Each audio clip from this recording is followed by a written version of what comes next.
belangrijkste nieuws van Curaçao in het Nederlands.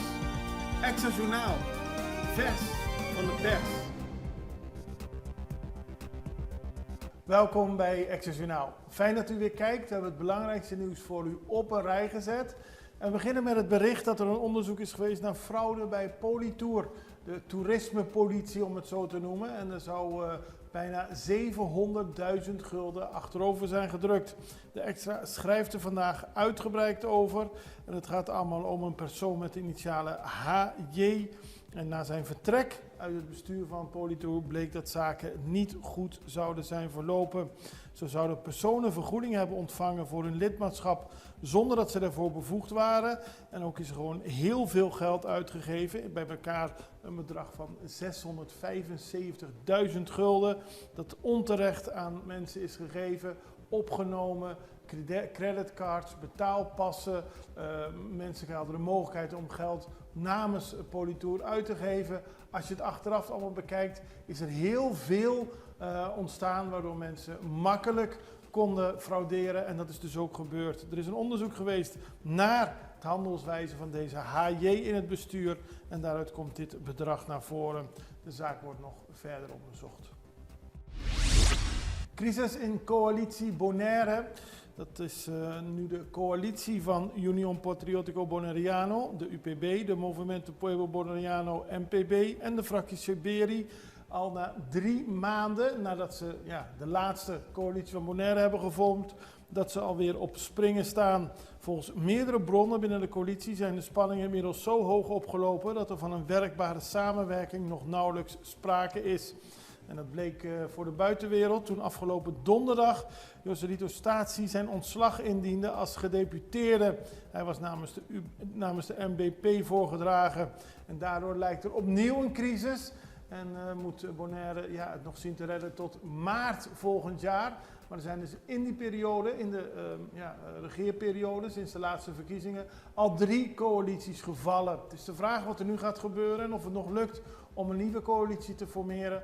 Of dat deze coalitie op de een of andere manier nog weet door te regeren. Curaçaose hulpverleners in Venezuela. Zondagmiddag zijn 8 leden van de Curaçaose USAR-groep, dat is de Urban Search and Rescue groep, aangekomen in Venezuela om hulp te verlenen na de aardbevingen van vorige week. Ze hebben een commandocentrum opgezet in de straten van La Guaira en zullen daar 10 dagen blijven voordat zij terugkeren naar Curaçao. Zodra er tekenen van leven worden waargenomen of aanwijzingen dat er mogelijk overlevenden zijn, vertrekt het team onmiddellijk naar de betreffende locatie. De situatie in Venezuela en vooral in het gebied bij La Guaira is zeer kritiek, omdat het gebied het zwaarst is getroffen. Toerist zit vast in lift. Dat gebeurde gisteravond. Toen kreeg de politie om 8:15 een melding dat enkele personen vastzaten in een lift van een hotel bij Papor Quibra. De meldkamer stuurde direct de politie van Punda, de toeristenpolitie en de brandweerpost van Steenrijk naar de locatie om assistentie te verlenen. De brandweer arriveerde snel ter plaatse en wist de liftdeur te forceren en te openen. De 2 toeristen konden vervolgens ongedeerd uit de lift worden bevrijd. De politie heeft de eigenaar van het hotel geïnformeerd. Die zal op zijn beurt contact opnemen met een monteur om te achterhalen wat precies de storing heeft teweeggebracht. En u weet het is voor heel veel mensen een nachtmerrie, vastzitten in een lift, maar hier is snel gehandeld. Opnieuw filiaal McDonald's overvallen. Het is niet de eerste keer dat het filiaal van de McDonald's aan de Dr. Maalweg is overvallen. Gisteren, iets na 10:00 's avonds, arriveerden 3 gemaskerde personen bij het restaurant aan de Dr. Maalweg.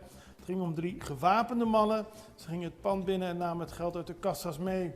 De politie en het overvalteam kwamen snel ter plaatse om een onderzoek in te stellen.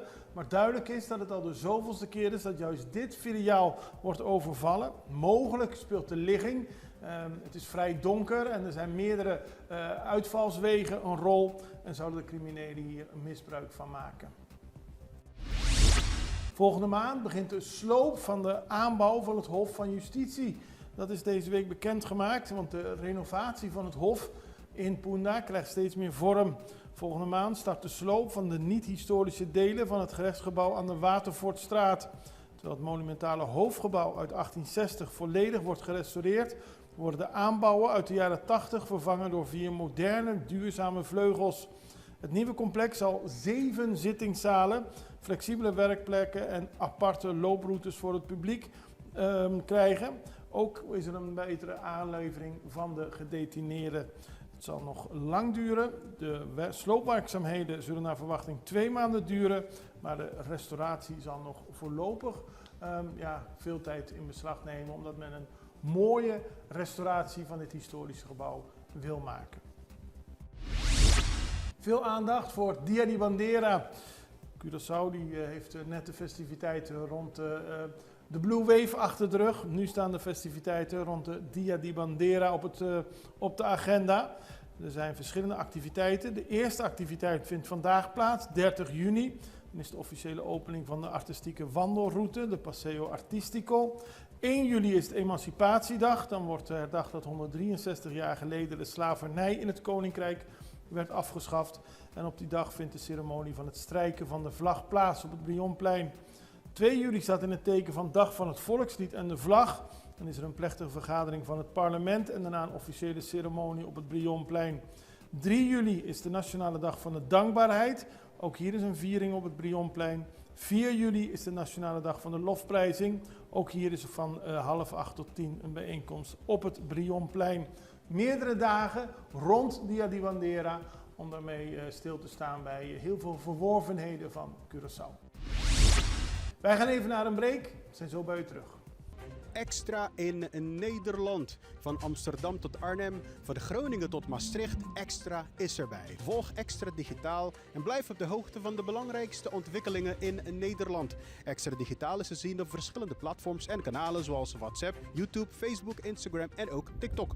Wilt u ons op de hoogte brengen van een evenement of iets doorgeven? Neem contact op via WhatsApp, e-mail, Facebook of bel gewoon 06 1364 2945. Volg of abonneer je op Extra Digitaal. Klik aan en volg ons.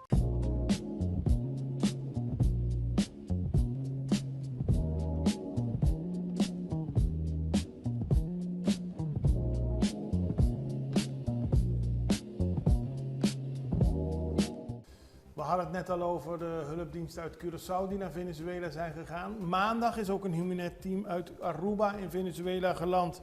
Het gaat om 11 vrijwilligers die zijn geland op de internationale luchthaven van Maiquetía. Doel is medische zorg en ondersteuning bieden aan de getroffenen van de recente zware aardbevingen. De groep bestaat uit professionals en vrijwilligers met ervaring in rampenbestrijding. En Mike Eman, de premier van Aruba, is zeer te spreken over de vrijwilligers. Aruba heeft een historische en menselijke relatie met Venezuela. In moeilijke momenten zoals deze is het onze plicht om waar mogelijk steun te bieden. En ook de hulpactie op Bonaire gaat door. Er zijn op de verschillende landen van het Koninkrijk en ook op Bonaire zijn er hulpacties gestart voor de slachtoffers in Venezuela. Mensen kunnen hun goederen doneren en dat gebeurt bij het stadion in Kralendijk. Hier op Curaçao kunnen goederen worden ingeleverd bij Zambiel. En allemaal is de bedoeling dat deze daadwerkelijk naar Venezuela gaan. Op Aruba was afgelopen zondag een grote inzamelingsactie en op deze manier proberen de inwoners van de ABC-landen hun steun te geven aan de bewoners van Venezuela. Veel belangstelling en deelname tijdens de registratiedag van Ribe Luga. Het team van Ribe Luga heeft in samenwerking met de toelatingsorganisatie afgelopen zaterdag een registratiedag georganiseerd. Daarbij konden mensen kosteloos informatie en ondersteuning ontvangen bij hun registratie. Het ging om mensen die hier op Curaçao ongedocumenteerd zijn en aan kans willen maken om daadwerkelijk voorlopig een verblijfsvergunning te verkrijgen. Dat is een enorm project van het ministerie van Justitie. Ik zeg enorm, omdat ze niet weten om hoeveel mensen het totaal gaat. Ook alle mensen moeten zich kunnen aantonen sinds hoe lang ze op Curaçao zijn, wat voor werk ze gedaan hebben en dergelijke. En dit hele project is nu begonnen met een speciale dag, een registratiedag. Maar mensen die er meer van willen weten, zullen de komende tijd nog meer van dit legalisatietraject te horen kunnen krijgen. En ook op de Facebookpagina van Ribe Luga staat er veel informatie. Resultaten van groot onderzoek naar territoriale wateren gepresenteerd.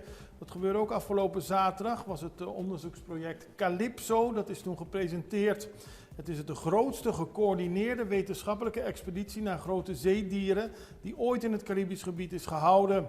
De organisatie is de Caribbean Citizen Society. En deze hebben met een onderzeeschip al vele maanden rondgevaren, onderzoek gedaan naar de zeewateren tussen de ABC-eilanden. En het doel is om de migratieroutes en de leefgebieden van walvissen, dolfijnen en haaien nauwkeurig in kaart te brengen om ze beter te kunnen beschermen. Dan gaan we tot slot nog over naar internationaal nieuws. Venezuela, we hebben allemaal de blik erop. Het is vreselijk wat er aan de hand is. Het is nu meer duidelijk wat er precies de gevolgen zijn geweest van de aardbevingen. Er zijn meer dan 58.000